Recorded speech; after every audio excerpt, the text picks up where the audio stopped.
nel futuro.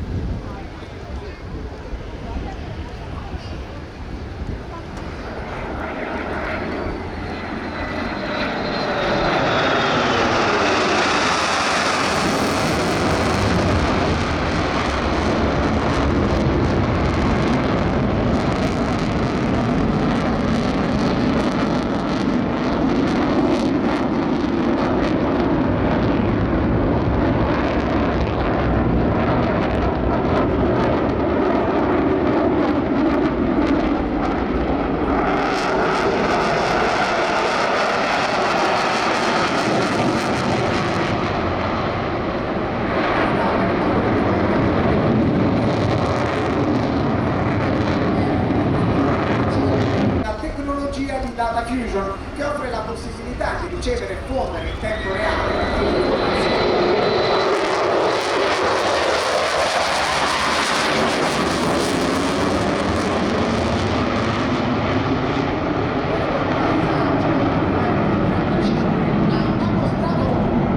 potrete realizzare delle fotografie e dei video unici.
a circa 1100 di soli 2 km. Signori, con questo primo passaggio lascio la parola ai colleghi che interverranno nella seconda parte della manifestazione e mentre nell'ala sentiamo ancora il suono dei motori dei nostri F-35 che si allontanano, vi invito a seguire l'aeronautica militare su tutti i social network, YouTube, Facebook, Instagram, Twitter, LinkedIn e ora anche su TikTok. Condividete le vostre foto e ricordate che da 100 anni l'aeronautica militare è la tua squadra che vola. Grazie Jesolo!